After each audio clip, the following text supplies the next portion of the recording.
Deus, por favor, pode orar por nós? Senhor Deus, obrigado por esse momento, Pai, que sobre essa palavra que se colocada agora. Esse ensinamento, Senhor, para multiplicar a tua palavra. Pela lei, pelo momento, abençoe a Patrícia, a ministra, Senhor. Senhor, irmão, que eu te agradeço. Amém. Amém. A gente tem visto quais tipos de estratégias, né, Paulo usou para fazer missões. Bom dia. E vamos dar continuidade, então, hoje, falando um pouquinho, né, sobre o que a gente pode observar no ministério dele e como a gente pode avaliar a possibilidade disso ser útil para nós, nos dias de hoje, fazendo missões, né? Então, independente de ter uma estratégia formal definida, é certo que Paulo tinha um propósito claro para seu ministério pessoal. E esse propósito se posicionava dentro do propósito maior de Deus, que é alcançar tanto judeus quanto gentios com a mensagem do Evangelho. Quando ele fala aqui judeus, está falando do povo judeu, gentios, todos aqueles que não eram judeus, tá? Inclui todas as outras nações. Então, quando a gente olha brevemente para alguns aspectos, né, da visão estratégica do ministério de Paulo, do apóstolo, a primeira coisa que a gente observa é o aspecto geográfico, a geografia. Vemos que Paulo, alguém tem aí Atos 1:8, poderia ler para nós? Vemos que Paulo vai trabalhar dentro dessa perspectiva de Atos 1:8. Nesse texto, Jesus define qual é a abrangência geográfica da ação missionária da igreja, né? Até onde a igreja deve ir com a sua missão. Então ele define isso em Atos 1:8, indicando uma estratégia de alcance. E tem um fim, um propósito final, né? Que é a pregação do Evangelho a todas as nações. Alguém pode ler Atos 1:8, por favor? Porém, quando o Espírito Santo descer sobre vocês, vocês receberão poder e serão minhas testemunhas em Jerusalém, em toda a Judeia e Samaria, e até nos lugares mais distantes da terra. Ok? Então, aqui Jesus define isso. E aí a gente vai ver, então, como é que Paulo foi agindo para cumprir essa estratégia que Jesus deixou, né, até os confins da terra, para todas as nações. Então, no capítulo 22 de Atos, Paulo vai deixar claro, ali ele está apresentando a defesa dele, e aí ele vai mostrar aqui, né, vai deixar clara a visão de Deus para o ministério dele, no que diz respeito à sua abrangência geográfica. Ele vai dizer no versículo 21, ele ouve isso, né? Ele vai dizer que esse foi o mandamento que ele ouviu. Vai, porque eu te enviarei para longe, aos gentios, então às outras nações.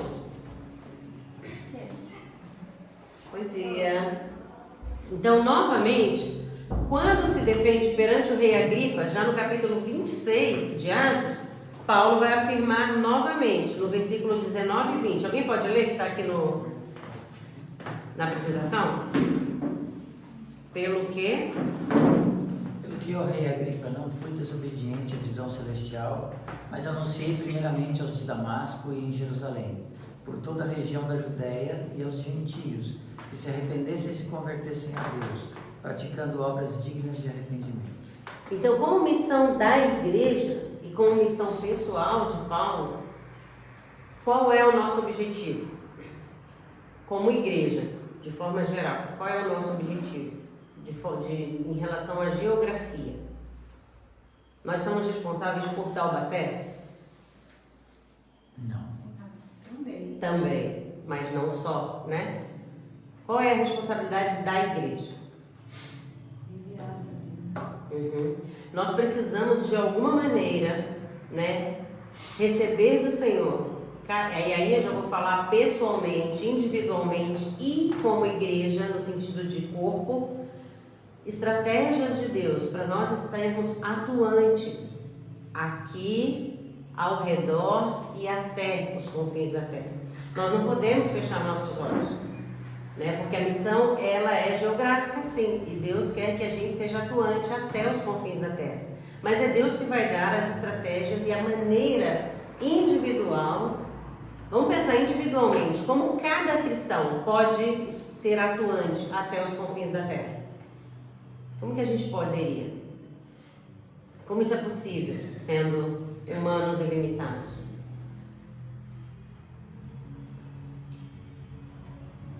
Como você pode estar aqui fazendo diferença em lugares distantes? Ofertando Oi? Ofertando é uma forma. Ofertando é uma forma, contribuindo, né, para que o evangelho chegue. O que mais? De que outra maneira você pode estar sendo ativo para que o evangelho chegue a outras nações? Orando, né? Tudo começa na oração. Tudo começa na oração. Tem uma frase, eu não vou lembrar agora o autor, mas que diz assim: saiba tudo de um povo e algo sobre todos os povos. Então, assim, tenha interesse no que Deus está fazendo ao redor do mundo. Como cristão, individualmente, nós precisamos ter esse interesse. O que Deus está fazendo ao redor do mundo? Se envolva em oração. Essa é a primeira coisa, né? E a outra esteja pessoalmente envolvido no que Deus está fazendo onde Ele te mandar. Aí é algo o seu, pessoal. E ali, desse grupo, então, você vai se envolver de maneira mais completa e integral. Mas nós não podemos, né, viver como se o resto do mundo não existisse. Nós somos a igreja. Temos que estar atuantes. E comece em oração, né? Deus é que vai ali nos conduzindo, então. Ok. Uma análise das viagens missionárias de Paulo mostra que ele avançava e depois fazia o quê? Retornava. Por quê e para quê? Havia preocupação de Paulo em fortalecer as igrejas. Isso é muito importante. Ele se preocupava com o fortalecimento. As igrejas haviam sido plantadas, né? Mas evidentemente que Paulo tinha também a preocupação de ir mais longe. Ele não só queria que a igreja que ele plantou crescesse, se fortalecesse, ele tinha essa visão de ir mais longe. Alguém que tem Atos aí, por favor, capítulo 15, verso 36. Pode ler para nós. Atos 15, 36. Outra pessoa pode já abrir em Romanos 15 também, só que 24. Atos 15, 36. Alguns dias depois, disse Paulo a Barnabé: voltemos agora para visitar os irmãos por todas as cidades nas quais anunciamos a palavra do Senhor, para ver como passa. Ok? Para ver como eles estão. Nós precisamos ter esse envolvimento com o fortalecimento dos cristãos. Não basta evangelizar. Nós temos que dar um acompanhamento, né? Então Paulo dá esse exemplo para nós. Ele fazia o trabalho, evangelizava, ia adiante, mas tinha essa preocupação. Vamos voltar. Vamos ver como eles estão, para ver se eles continuam caminhando bem. Muitas vezes ele precisava até deslocar pessoas. Olha, você vai para tal lugar, fica lá, fortalece o pessoal, né? Coloca líderes ali e vai para não sei aonde. Então ele tinha essa preocupação com o fortalecimento. Isso a gente está falando no nível de igreja. Paulo era um apóstolo, plantador de igrejas. Mas e eu, como cristão? Como que eu posso cumprir essa estratégia de Paulo? Discipular. Vamos falar bastante disso hoje. Discipular. Então eu evangelizo alguém, convido alguém para vir para a igreja. Essa pessoa vem, aceita Jesus. Mas irmãos, culto de domingo, se nós comermos só os domingos, vamos morrer de fome durante a semana. Nós precisamos do alimento e as pessoas novas na fé precisam ser ensinadas a se alimentar, a buscar o alimento.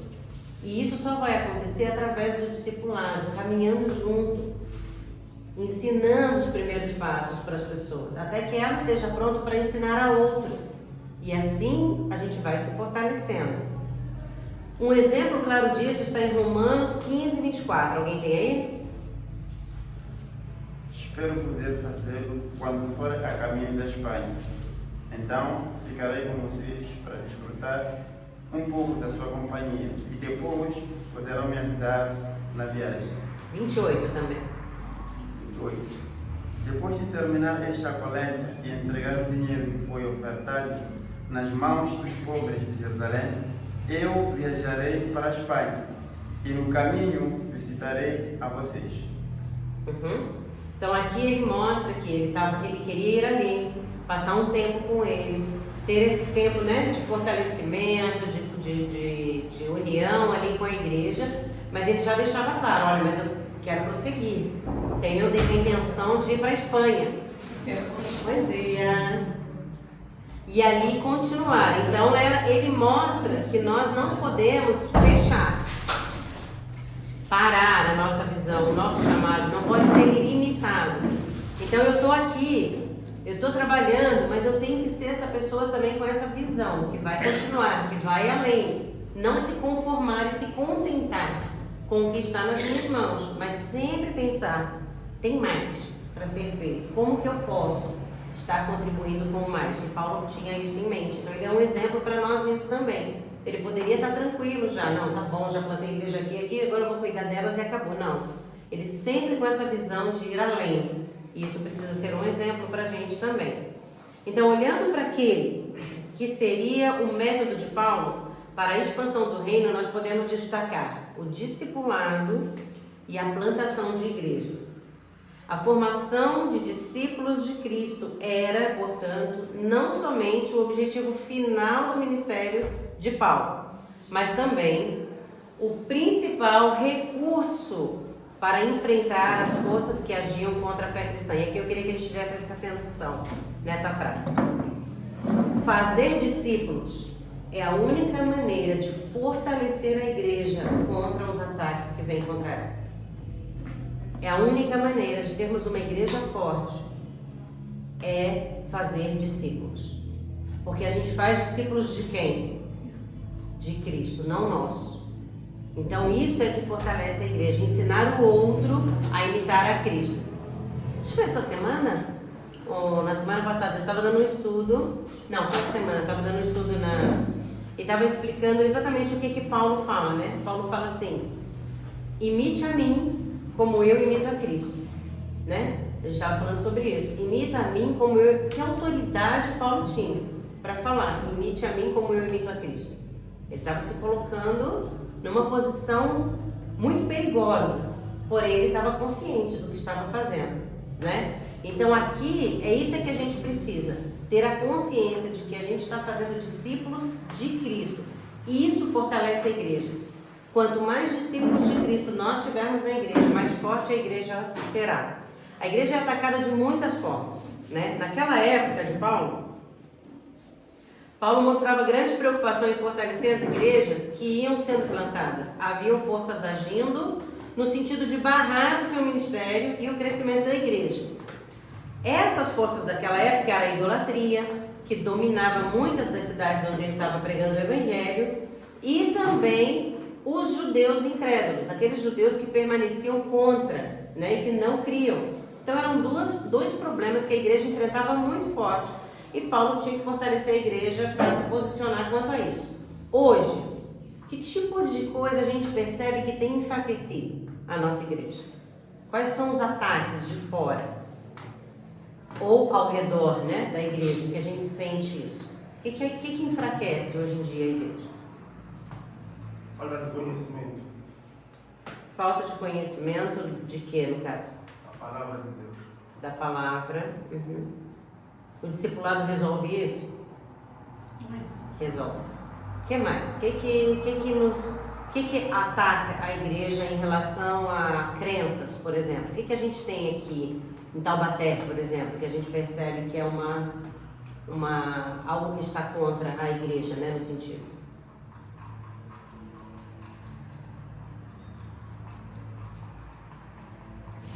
Existe uma idolatria, mas talvez o principal inimigo que tem no mundo de hoje, principalmente jovem, é uma questão do secularismo. É o padrão do mundo vindo para dentro da igreja, ao invés da igreja influenciar o mundo. Algumas coisas mudaram, algumas dificuldades, né? O tempo mudou. Hoje a discussão não é se Deus existe ou não existe, mas o quanto ele é relevante na minha vida. E daí que ele existe, né? Então a discussão mudou. E isso tem a ver com o secularismo. Eu não preciso de Deus. Deus pode até existir, mas isso aí tanto faz para mim. Só que eu não preciso dele para nada. Eu também acho que desigrejados, né? Que ficam em internet e acham que precisa mais de Deus. Exatamente.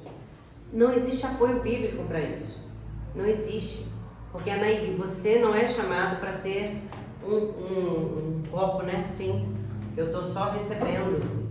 Os desigrejados pensam isso, eu só preciso receber, ser alimentado. E eu faço isso através da internet. Mas não é para isso que Deus chamou a igreja, né? Nós somos para ser um canal aberto aqui, né? O que entra aqui vai para o outro lado. Então eu tenho que receber, mas eu tenho que ser fonte para os outros. Então a igreja é um lugar onde a gente se fortalece, onde a gente compartilha, a gente luta junto, a gente chora junto. Então eu não posso só ser um recipiente, mas eu tenho que ser um canal. É para isso que nós somos chamados. Então os desigrejados têm essa teoria. Eu só preciso receber, eu estou recebendo, então tá bom assim. Mas não é isso que a Bíblia nos ensina, né? É na igreja que somos fortalecidos, exortados, animados, né? E crescemos para multiplicar. Ok? Essas forças consistiam nisso, e em Bereia, em Atos 17, 10 a 15, por exemplo, logo após os ensinamentos de Paulo e Silas e a boa aceitação do Evangelho por parte daquelas pessoas, vemos a resistência dos judeus que foram lá excitar e perturbar o povo. Então era um ataque direto, né? Que vinham ali para se posicionar contra a pregação do Evangelho. Essas forças perturbadoras do povo não foram exclusividade do ministério dos apóstolos. O Senhor Jesus também havia enfrentado essa oposição. Daí a ênfase do seu ministério no discipulado de alguns homens, preparando-os para ensinar e conduzir aqueles que eram salvos. Então, o foco no discipulado é a maneira em que a igreja se fortalece, para que esses possam reproduzir e assim a gente multiplicar, né? E fortalecer a igreja. O discipulado continua sendo a ação básica e elementar e uma ferramenta fundamental dentro da nossa estratégia missionária atual. Qualquer estratégia de plantação e crescimento de igreja que negligencie, que não dê atenção ao discipulado, pode ser considerada, no mínimo, equivocada, errada.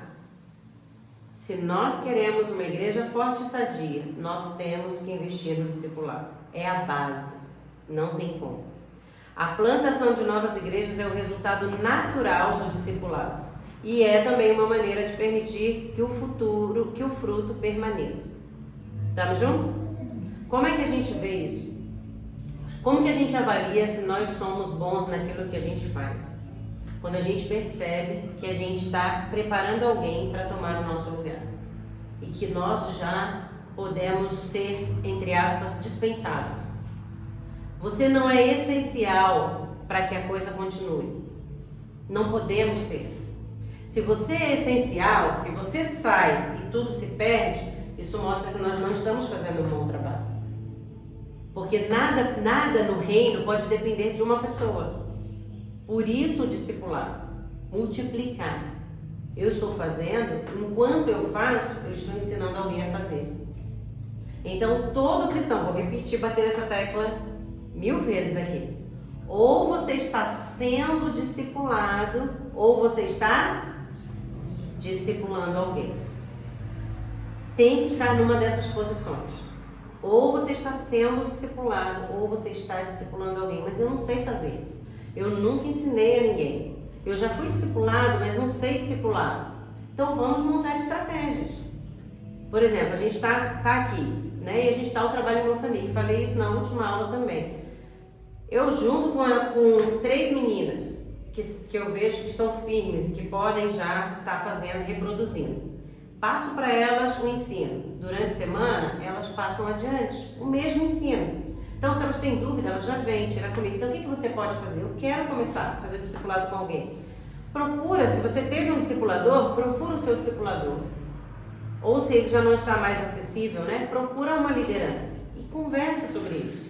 Eu quero começar a discipular alguém, mas eu quero aprender a discipular. eu tenho certeza que você vai conseguir apoio. Alguém vai se aproximar, alguém vai te ajudar para você conseguir ser treinado e poder auxiliar outras pessoas. Então isso é muito importante. A gente só não pode cruzar os braços e dizer, eu não sei fazer, não vou fazer. Ontem foi muito interessante, eu vou contar uma experiência, né? Que a gente reuniu aqui, tinha um grupo para sair para o evangelismo, todo sábado às 16 horas. Mas tem muita gente da igreja que não vem. E um dos motivos é medo. As pessoas têm medo de evangelizar. Eu não vou saber o que falar, eu não sei falar. E aí o que aconteceu? Ontem tinha 2 pessoas de bobeira aí, não vou citar nomes, né? Pela igreja, e nós falamos, vamos com a gente no evangelismo. Eles falaram, não, eu na verdade eu não sei falar. Não precisa falar. Vem no evangelismo para orar. Você vai ser a pessoa que vai interceder por quem está falando. Só fica do lado e fica orando, porque o evangelismo, ele é espiritual. É uma guerra espiritual, né? É uma ação, só quem vai produzir frutos em quem está ouvindo é quem? É o Espírito Santo. Então a gente precisa de intercessores. Não tem problema se você não sabe falar ou tem medo de falar. E ao mesmo tempo, enquanto você está ali orando, você está aprendendo. O que aconteceu? A pessoa ouviu uma pessoa ser evangelizada, em seguida já falou, vamos lá, eu vou ali que eu quero falar também. Já se animou para ir falar na hora, né? Falei, abandonou teu posto de intercessor, né? Aí começou a rir, né? Por quê? Não é problema, gente. A gente tem que ter esse coração. Eu vou estar junto, eu vou estar apoiando, eu vou estar orando, eu vou estar ali. Você está aprendendo, não tem como. E o Espírito Santo é quem faz a obra. Então aquele medo, aquela vergonha que todos nós temos, né? Quando é algo novo que a gente está começando, Deus vai trabalhando nisso. E mesmo que você seja assim, aquela pessoa absurdamente tímida, Deus vai te usar como intercessor. Não é problema isso daí. É necessário. Nós precisamos de pessoas segurando a corda, né? Estando ali junto com a gente. Então não deixe de fazer por medo. Se coloque numa posição de que eu vou ouvir, eu vou aprender. Isso é muito importante. Ok? Estamos juntos? Estamos juntos ou já me perdi aqui? Tá bom. Então, em resumo aqui, a estratégia da missão do Novo Testamento enfatiza o evangelismo, ganhando convertidos, discipulando e multiplicando igrejas. 3 passos: convertidos, discipulado e multiplicação de igrejas. Falamos aqui que a multiplicação de igrejas é resultado do discipulado. Uma igreja envolvida com o discipulado, em breve, vai multiplicar. Vai ter que ter 2 cultos, vai ter que ter 3 cultos, porque vai multiplicar. É automático, é o natural da igreja. Vai acontecer isso. Mas se nós não discipulamos, sabe o que a gente vai ter? Vai ter um rodízio na igreja. Entra uma turma, sai. Entra outra turma, sai. Entra outra turma, sai. Vai começar a ser uma igreja de rodízio. Você não cresce ao ponto de se multiplicar. Porque aqueles ali não vão crescer em relação à maturidade na fé. E daqui a pouco vão cansar. Já vim aqui, agora vou procurar outro lugar. Vou procurar novidades, vou para outro canto. Porque a pessoa é como uma criança. Sabe criança que enjoa do brinquedo? Não é assim? Minhas meninas eram assim, eu tinha um cesto, né, de brinquedos e eu tinha um cesto guardado. Aí elas brincavam, daqui a pouco elas já não queriam saber de jeito nenhum daquele ali, eu trocava o cesto. Aí eu não comprava novo, eu trocava e trazia o outro cesto. Esse brinquedo então. Era aqueles que elas já tinham enjoado. Então eu já tinha a estratégia de trocar de cesto, de brinquedos. Assim é o cristão que não é discipulado. Ele quer trocar de brinquedo, enjoou, vai para outra igreja, enjoou, vai para outra igreja. E aí as igrejas acabam se tornando só lugares de rotatividade, né? O pessoal só fica pulando de lugar em lugar. Por quê? Porque não cresceu, não se amadureceu, não tem envolvimento e nem comprometimento com a igreja. Eu não tenho compromisso com o outro. Porque a igreja também não demonstrou compromisso comigo. Muitas vezes não é o problema da igreja, muitas vezes é a pessoa mesmo, né? Que está nessa situação. Mas às vezes é porque ela não entrou nessa caminhada aí de receber investimento, né, espiritual na vida dela ao ponto dela perceber, não, alguém se comprometeu comigo, agora eu vou me comprometer com alguém. e assim a multiplicação vir. Amém?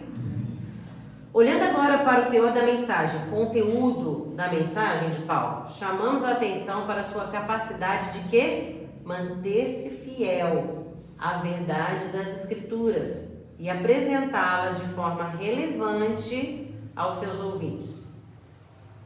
Como bem escreve esse senhor aqui, Michael, né, no livro Evangelização na Igreja Primitiva, alguém lê para mim a frase que ele escreveu? A evangelização jamais é proclamação em vácuo, é sempre a pessoas. Por isso a mensagem deve ser transmitida em termos que façam sentido para elas. Ok. A mensagem que é transmitida tem que fazer sentido para quem ouve, não só para quem fala. Essa é outra coisa que nós conversamos bastante ontem, né? Porque a gente ora antes de sair, depois do evangelismo a gente volta e aí cada um compartilha um pouco de como foi a sua experiência e a gente ora novamente por aquelas pessoas, né? Que a gente teve contato com elas. Essa foi uma das coisas que a gente falou, nossa, como é interessante que às vezes cada pessoa que você encontra, você vai usar maneiras diferentes de falar a mesma coisa, o mesmo conteúdo, mas você vai usar palavras diferentes, uma abordagem diferente. Por quê? Porque você percebe qual é a necessidade da pessoa, o que é relevante para ela, o que ela vai realmente, a maneira que ela vai compreender. Então você vai trocando a maneira de falar, o seu jeito, né? Para que a pessoa possa compreender. A mesma coisa, a mensagem, ela tem que ser relevante. Então, ela tem que ser de uma forma que seja compreensível. Porém, o conteúdo não pode mudar. Estamos juntos? O conteúdo não pode mudar. Tem que ser sempre o mesmo. Mas a maneira, né? A linguagem que eu uso, isso tem que ser adaptado com o público com a pessoa com a qual eu vou falar. Paulo compreendia bem esse princípio. Ao pregar nas sinagogas, começava seu discurso pelas Escrituras. Mas, quando ele falava com os atenienses, em Atos 17, o ponto de partida não eram as Escrituras. Não eram conhecedores das Escrituras. Então, para eles, não ia fazer sentido. Então, ele usou outro ponto, a religiosidade dos ouvintes. E apresentou isso a partir do Deus que fez o mundo.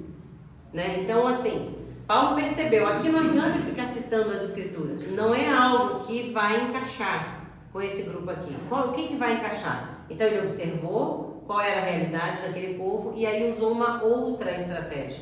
Então as estratégias mudam, isso é importante. A gente não pode ser assim, não, o formato é esse. Quando eu chego numa pessoa, o que eu tenho que falar é isso, então não adianta a gente ir para casa decorada. Não é isso, as estratégias mudam. Mas o conteúdo não pode mudar. Outra característica da mensagem de Paulo no que diz respeito ao seu conteúdo era a ênfase na doutrina da reconciliação. O que é a doutrina da reconciliação? Fora os teólogos aqui de plantão, os demais, por favor. O que é a doutrina da reconciliação? O que é reconciliar? Quando a gente fala assim, eu preciso me reconciliar, o que é isso? O que eu preciso fazer? É voltar a ficar de bem. Voltar a ficar de bem. Fazer as pazes. Tô de mal, né? E a doutrina da reconciliação é o quê? Existe a possibilidade de você fazer as pazes com quem? Com Deus. Existe um caminho aberto para que isso aconteça. Então, no evangelismo, na pregação, essa mensagem tem que entrar. É possível que você se reconcilie com Deus. É necessário que você se reconcilie com Deus. Essa amizade é possível ser reconstruída, porque no momento existe uma inimizade por causa do pecado. Essa mensagem não pode mudar. Tem que sempre estar ali. Agora, a maneira como nós vamos apresentá-la, isso sim, vai mudar de lugar para lugar, de pessoa para pessoa. Mas o conteúdo não. Então, por exemplo, quando a gente fala evangelho, né? O que significa a palavra evangelho? Porque não está traduzido para o português, não foi traduzido, foi uma palavra que a gente pegou emprestada. Mas se a gente traduzir evangelho, que é uma palavra grega, qual seria o significado para o português? Alguém sabe? Boas novas. Boas novas, boa notícia. Então eu chego para você e falo assim, olha, meu filho, você vai pro inferno. Pronto, pastor, evangelizei minha vizinha hoje. Evangelizei? Não evangelizei porque eu não falei nenhuma boa notícia. Eu levei condenação. Não a mensagem da reconciliação. A mensagem da reconciliação, ela torna claro para a pessoa que ela está numa posição que ela não pode continuar. Então ela vai falar do pecado. Ela vai falar da separação. Mas isso não é tudo. Deus não nos enviou para levar punição, justiça. Isso aí é com Ele. Ele nos levou para anunciar a reconciliação. Existe a possibilidade de você sair da situação em que você se encontra e a amizade com Deus ser restaurada. E isso é o Evangelho. E essa é a boa notícia. Então, quando a gente prega o inferno, não é Evangelho, não é evangelismo. Ok? Então, tem que chegar nas boas novas. Tem que chegar na boa notícia. Tem que dar a oportunidade da pessoa de tomar uma posição, de tomar uma decisão. Segundo Paulo, quando a igreja perde o contato com a verdade dessa doutrina, a doutrina da reconciliação, ela foge da essência da sua missão em comunicar a mensagem de reconciliação do homem com Deus. Perde o seu motivo de existir. Porque a igreja está aqui para isso. Para fazer essa diferença. Você está numa situação e precisa sair dessa situação, existe uma maneira para isso.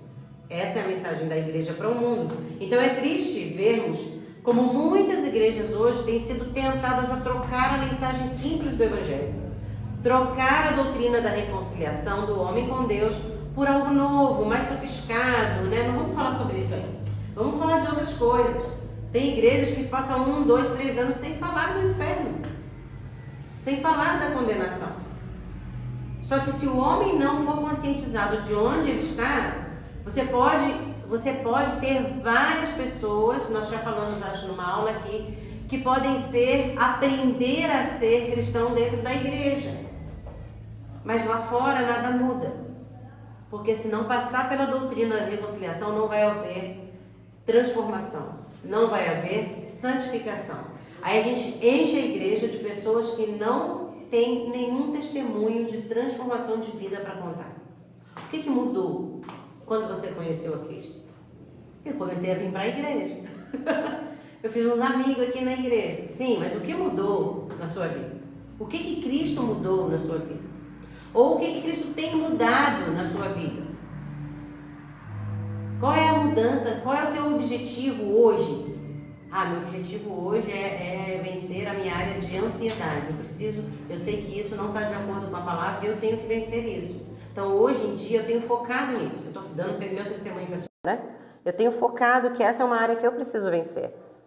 Porque isso não está de acordo com a palavra de Deus e não agrada a Deus, porque a ansiedade é prova de falta de fé, falta de confiança. Então, eu fico ansiosa, fico tensa, fico nervosa. Não pode. Isso não está de acordo com a fé. Então eu tenho que vencer isso. Eu tenho que lutar contra a ansiedade. Então eu não posso me conformar como eu estou. Nós não podemos. Cada um de nós tem que pensar qual é a área da minha vida agora que eu preciso mudar. É aquela caminhada com Cristo. Isso vem de um processo de que você passou pelo processo da reconciliação, agora eu quero ser cada dia mais parecido com Jesus. Então eu não posso me conformar com o que eu sou. Não posso me conformar com os meus pecados. Eu tenho que lutar contra eles. Eu quero agradar a Deus com a minha vida. Então tem que mudar. E cada um tem suas lutas. Ou não? Sou só eu. Amém. Não estou sozinha, né? Então temos que lutar. Temos que focar para continuar o crescimento. Estamos juntos? É certo que devemos procurar apresentar o Evangelho de forma contemporânea. Não há nenhum problema nisso. Os tempos mudaram. Métodos que antigamente eram eficientes, hoje em dia pode não ser mais. Nós não podemos julgar aqueles também que continuam, né, fazendo como sempre fizeram. Amém, se é isso que Deus tem posto no coração deles, né? Não, eu vou na praça, vou colocar um banquinho, vou subir, vou falar ali, né? Isso é uma coisa muito antiga que se fazia. Amém. Deus vai honrar, deixa o irmãozinho fazer aquilo que Deus tem colocado no coração dele. Mas pode ser que Deus te dê novas estratégias, mudança, diferente, Não, eu vou bater de porta em porta, vou chamar a pessoa, vou conversar, vou... Amém, irmãos. O que a gente não pode é ficar julgando um ao outro. Deixa o Espírito Santo conduzir. Você tem uma forma nova, coisas contemporâneas, vamos fazer coisa, tudo bem, desde que conduzidos pelo Espírito Santo de Deus. Amém? Isso a gente não pode perder. É relevante para os ouvintes de hoje? Então tá bom, vamos trabalhar de uma forma diferente, sem mudar o conteúdo, sem mudar a essência, sem mudar o objetivo final, que é discípulos de Cristo. Mas os princípios que nortearam a ação estratégica de Paulo ainda são válidos para a nossa estratégia missionária hoje, que foi exatamente o que eu citei agora. Certamente temos muito a aprender com o modelo estratégico de Paulo, que se desenvolve em plena sintonia com a grande comissão que o Senhor Jesus nos deu, sempre motivado e orientado pelo Espírito Santo. Nós não podemos achar que existe uma estratégia que agora vai solucionar e resolver todas as coisas. Nenhuma estratégia vai realmente ser bem sucedida se não for orientada pelo Espírito Santo. Então, em tudo, nós temos que buscar a direção do Espírito Santo. O que temos visto atualmente, porém, é uma tentativa de lançar mão de estratégias, métodos complexos, mas sem uma genuína perspectiva missionária fundamentada nas Escrituras. Nós não podemos fugir das Escrituras. Ela tem que ser o nosso fundamento, ela tem que ser a nossa base. Algumas igrejas simplesmente perderam foco, fugiram do seu propósito como igreja de Cristo e se afastaram da missão de Deus. Isso é um problema muito grande. Paulo incorporava um modelo natural estratégico da grande comissão, que começava com o alcance de indivíduos e o propósito era o alcance do mundo. Uma pessoa, né? E essa pessoa pode fazer uma diferença e aí a gente vai, porque é 1 a 1, 2, 4, 8 e assim a multiplicação e a coisa vai crescendo, com o propósito de chegar até os confins da terra. Não é possível chegarmos a outra conclusão após uma reflexão sobre a estratégia da missão a partir do exemplo de Paulo, senão que, segundo as palavras desse senhor aqui, Robert, ele escreveu o livro O Plano Mestre de Evangelismo. Alguém lê para mim, por favor. Não há necessidade de melhores métodos e sim de melhores homens e mulheres, que queiram tão somente que Cristo produza sua vida neles e através deles, de acordo com a sua boa vontade. Esse é dolorido, né? Não são os métodos e estratégias que é o problema aqui.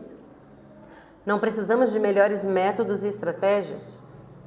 Não há necessidade. E sim, homens e mulheres que tenham um desejo no coração, tão somente que Cristo produza a sua vida neles e através deles, de acordo com a sua boa vontade. De acordo com a vontade dele. Não é o que eu quero, o que eu planejo. Não é onde eu quero, onde eu desejo, mas aonde Ele quer, o que Ele quer e da forma que Ele quer. Homens e mulheres que estejam dispostos a lançar mão de métodos, mas antes disso, que se lancem nas mãos de Deus. Homens e mulheres com atitude estratégica, mas movidos pelo Espírito Santo de Deus. Amém? Amém. A gente vai parar aqui para conversar um pouquinho. Porque tem Santa Ceia. E aí eu queria que a gente conversasse.